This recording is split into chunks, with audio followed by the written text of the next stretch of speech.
Hi, this is Roger. Thanks for dropping by. Looks like we're going to get a mainly cloudy day today. Feels like a day off. It really does reduce the workload. But I thought I might take advantage of the fact that it's not going to get hot out here with everything needed to be on to actually get a bit of pot watering done.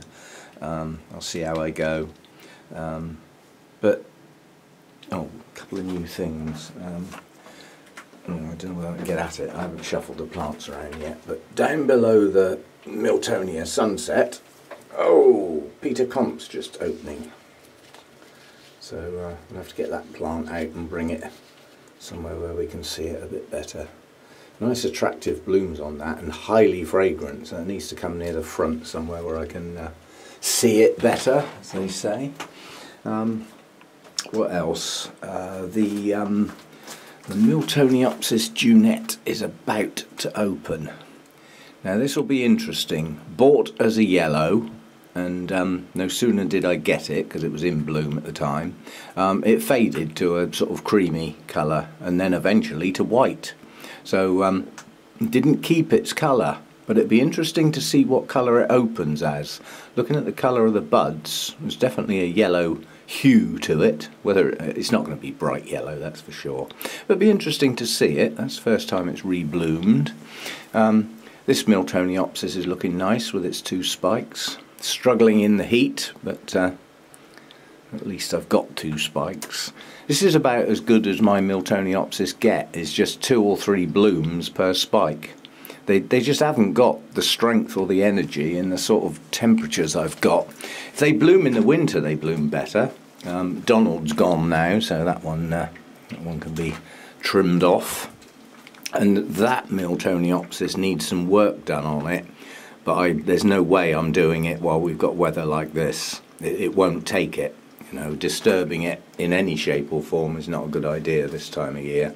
But a bit later in the year, when the days are a bit shorter and the temperatures are starting to drop a bit, with any luck, it needs to come out of its pot, not because it needs repotting, but because where it was potted last time, the new growths have come out high, so there's an awful lot of aerial roots. And on a plant like that, they need to be in the media, staying moist all the time, and in the air they just don't, so they're not working properly. So I need to possibly take some of the older bulbs off and get the younger growths back down into the media. So we'll see how that goes, but I'm certainly not disturbing it at this time of year. The idea of this video was like an indirect suggestion from somebody in the comments section. It's just a discussion about things, and then a comment sparked an idea. While I'm on that, welcome to all the new subscribers. Welcome to the channel. Hope you enjoy it and stick around and all that sort of stuff. And also a thank you to everybody who's sticking with the adverts on the front of the videos. I know they are tedious, but most of them are relatively short, and I'll repeat what I've said before. If the adverts are not watched in full, in other words they're skipped out of, nobody gets paid. So if the ads are skipped, YouTube don't make any money out of them because they haven't been watched in full. And if YouTube don't make any money out of them, nor do the people who create the videos get anything out of them. So to keep that trickle of pennies coming in, unfortunately those ads on the front do need to be watched. I don't allow the ads in the middle, so you won't have to put up with those on my vids. It's just the ones at the start. And I don't expect people to hang around and watch any that are tagged on the end, you know. But the ones at the front, just putting up with that 20 or 30 seconds prior to the video does some good. Yeah, it sort of keeps everybody ticking over, so worth noting. Anyway, the point of the video, questions asked, and I've said before, there are no stupid questions, but there can be stupid answers. Yeah, so don't ever feel embarrassed about asking a question. Just go ahead. It's like I've always said, everybody has to learn sometimes, and that learning never stops. Oh, I've just spotted some buds. Sorry, slight distraction. I'll take it back. It's where a spike once was. So no, take that back. Not new buds. Yeah, but questions that get asked, like how often do you water your orchids? It's a perfectly acceptable question, but to give an acceptable answer is not easy. So if you ask me that at the end of December, I'll tell you once every 8 or 9 days. Yeah? If I was doing that now, I'd have dead plants everywhere, because that will be nowhere near often enough. So the question, how often do I water my orchids, has an infinitely variable answer. It's weather dependent, time of year dependent, the difference between dull days and bright sunny days, all those things come into sort of play, and the simple answer always is when the plants need watering. Well, how do you know that? Well, think of the different types of plants and their setups. Yeah? We know that there are orchids that like a wet-dry cycle. So when do they need watering? When they've dried. Well, that may take a day, it may take 3 or 4 days, but it needs to happen, so there's no set frequency. And what about plants that should never dry out in their growing season? Yeah? Well, again, they need watering before they get dry. However long that takes. Could be a couple of days, could be a week. Depends on the media. So again, it's a variable answer. And depending on the media, I've got plants that should never dry out. Well, they're in a mix of bark and moss. The moss helps keep them moist longer, saves my workload. Yeah? But then in the winter, those pots can stay wet for quite a long time. And I do like to get them almost dry. Sometimes they even dry off, but for a very short period. So how often do I water my orchids has no one answer. It has many answers, and there are many variables. And then you'll get asked, how often do you feed your orchids?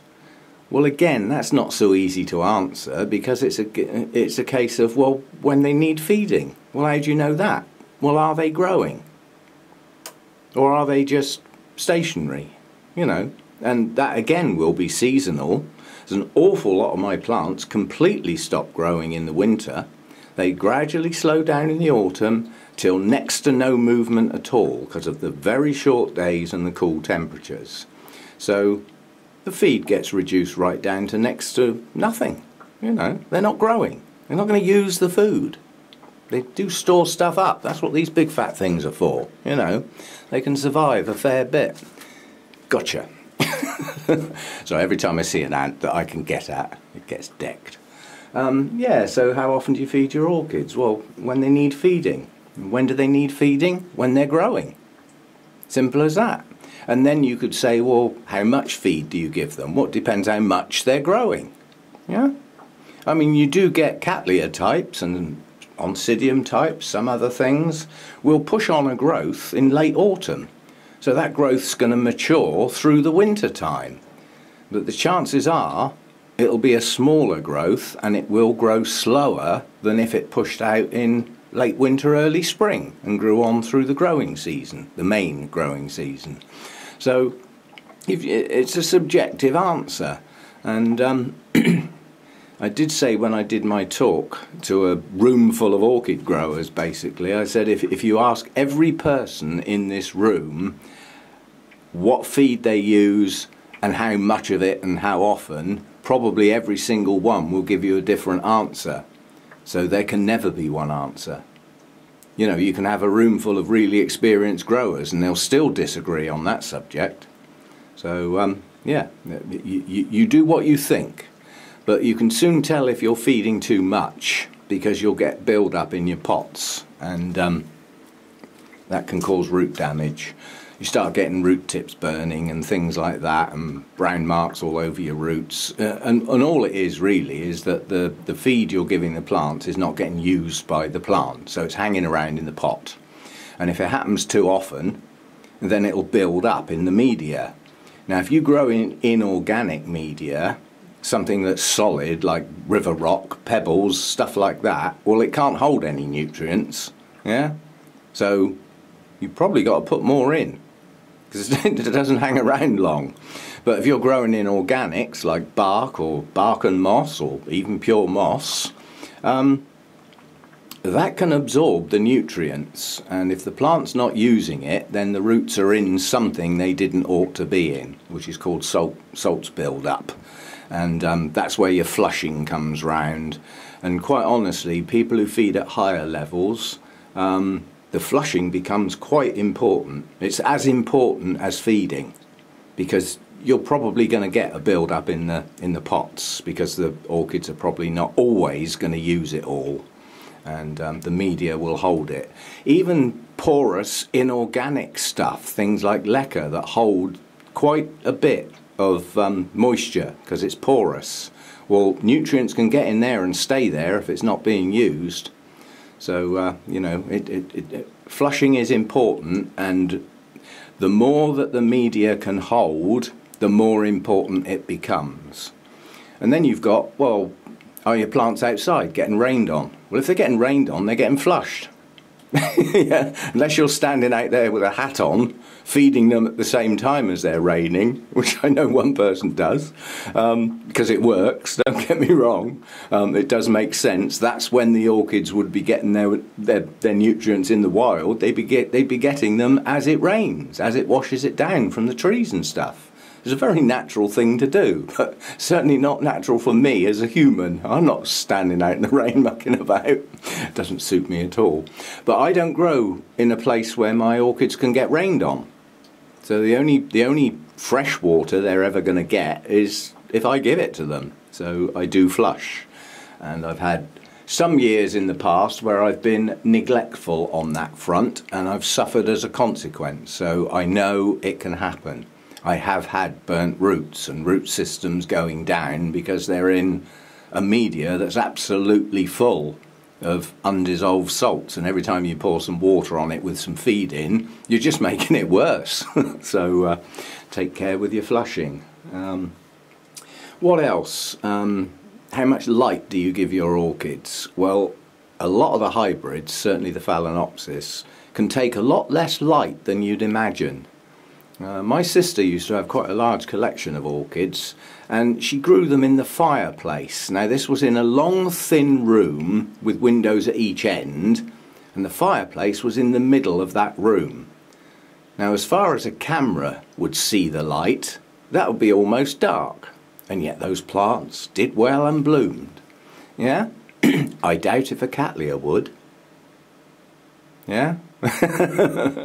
So light levels are geared up to types of plants, and even in a particular genus you will get a lot of variety in light level requirements. Most Cattleyas, it's determined, actually need good bright light, especially if you want them to bloom. Yeah, but there are a few exceptions. What do you call it, apple blossom, forgotten the first bit. I think it's changed anyway, but yeah, that's one that if you give that too much light, it'll burn. Yeah, and then, you know, it's generally accepted, oh, Cattleyas like to be warm and bright. Yeah, well, there's some of them don't like to be warm. Certainly some of the Laelias are cool growers. They like incredibly bright light, but cool. Well, that's not so easy to do. Yeah. So everything's subjective, and you know, if you just sort of a reasonable grower with a reasonable bit of knowledge are the ones you're very rarely going to get a straight answer from. Yeah, the ones that have read up on things and got set in their ways will give you a straight answer, and they won't ask the questions that need to go with it. You know, if somebody says, how often should I water my orchids, puts the question the other way round. Well, I've got to ask lots of questions before I could answer that. Are you growing inside? Are you growing outside? What part of the world do you live in? Yeah? Are you growing under shading? Or are your trees under are your orchids under trees, naturally hanging out in the open? Yeah? Are they against a brick wall that gets some sunshine? Have you ever seen the heat that comes off brick? when it gets in the sun? There's so many variables, so a straight answer would never be possible. You won't get one off of me. I'll never give you a straight answer. You'll probably get a shed load of questions before I'll even give you an answer. Or you will get the standard answer, this is what I do. Yeah? Now, I can do that safely. I can quite happily say, this is what I do. You don't have to follow what I do, and you would have to adapt what I do to where you grow your orchids, and how you grow your orchids, and what you grow your orchids in, yeah, and what you water and feed them with. Yeah, there's so many variables, so there's very rarely a straight answer. But don't get me wrong, I love the questions because it makes me stop and think. It's very easy to get into routines with orchid growing. I mean, I've got my routines for winter and for the growing season, you know, and I'm helped and aided by copious notes, quite honestly, because although it's not gone at the moment, as one gets older, shall we say, one's memory probably is not as good as it once was, and that's the polite version. So I write things down. I've got copious notes and I keep them reasonably well updated so that I know what's going on with my plants. I know when they were last repotted and what state the roots were in when I did that, so that I can see if the root system's improved or gone downhill or whatever. So notes to me are important. Not everybody keeps them, you know, but I do. So yeah, the questions are great, but the answers are often not simple. And as a consequence, for my channel, I spend quite a bit of time. Now, there are some comments that come in that warrant nothing more than an acknowledgement. You know, like great video, answer, thanks. It doesn't warrant a conversation.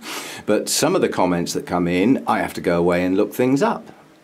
Sometimes I have to go and look at my notes to give an answer. So there's some of the comments take time.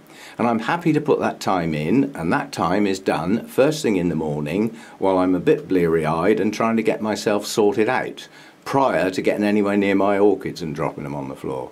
So I've got that time. I'm retired. That is part of what I consider my job. My orchid growing is my hobby. My channel is my job. That's the way I view it in my mind. I treat it as my job. And so I try and do well at it, you know, and people who've put sort of detailed comments that warrant some answers, I'll take the time. And I mean, sometimes just bearing in mind I put a video up most days, sometimes two. Gotcha. So you have to excuse these distractions, but these ants are getting about and I still haven't found how they're getting in. But that means working outside. I think what I need to do, sorry for the distraction, is go around the outside of the grow room and carefully sweep away from the base all the dead leaves and all the stuff that builds up in that area when the wind blows and stuff, and sweep it absolutely clean. And then in theory I can see where the little tykes are getting in, and then I can trace it back to the nest. Now, I've already whacked quite a few nests this year, but they're in the same places each year. So they seem to just come back to those same places, and I get at them quite early in the season. But this year, I'm missing something somewhere because they're getting in enough numbers to be annoying. I don't believe they do any harm to orchids, don't get me wrong. But if they start nesting in your pots, they will. They'll chew your media to pieces. But anyway, there's quite a lot around. I mean, just looking here, there's one on that bloom. So now I can't squash that one because it's in the middle of a bloom. But if I can encourage it to come out, I can. They've got a lovely defensive mechanism, ants. If you get near them and they fear they're under quite a stressful situation, they let go. They just drop like a stone. Either down to the floor or lower down on the plant or onto the next shelf down. They just drop and then you can't find the flipping things. So you've got to get them as and when you see them, which is what I do. But today I'm getting quite a lot simply because it's not warm in here. So they're not all fired up and hyperactive and running at 90 miles an hour. So I can actually get at the little tykes today. So I will. I've probably got 20 this morning so far. Just dotted around. There's some shelves they're not on, and they mainly seem to be up high. You know, therein lies a clue. Perhaps they're actually walking up somewhere outside and coming in higher up. That's why I can't find them. I'll find it eventually. Anyway, so keep the questions coming. I enjoy them, and as I said, I treat my channel as my job. It's what I do. Well, I don't do it for a living as such, but I do make a small amount of money out of it, which has started to trickle in nicely now, which is money to be fed back into the hobby. That's the way I look at it. You know, I sort of think of, you know, orchid related trips out to shows and things. You've got your fuel costs and your food and things like that, and buying new plants and replacing kit that goes wrong. You know, I mean, I've had to replace a fan and a fogger this year.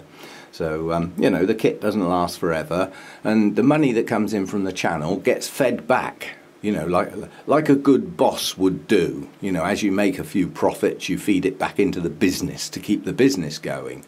And the business is for you guys. My hobby is growing my orchids. I would do that whether you were here or not, yeah? But doing the videos and keeping the channel going is over and above. I don't actually have to do that, but I like doing it, I enjoy it, but I treat it like a job, and so I'd like to do it, you know, as well as I can.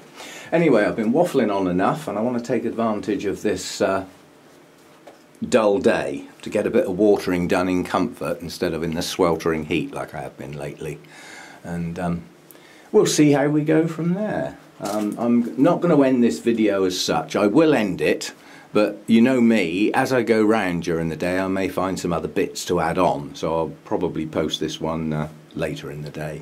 Well, you'll know when it pops up. Might even get left till tomorrow. If it's got lots of bits and pieces to put together, then I'll probably do it later in the day.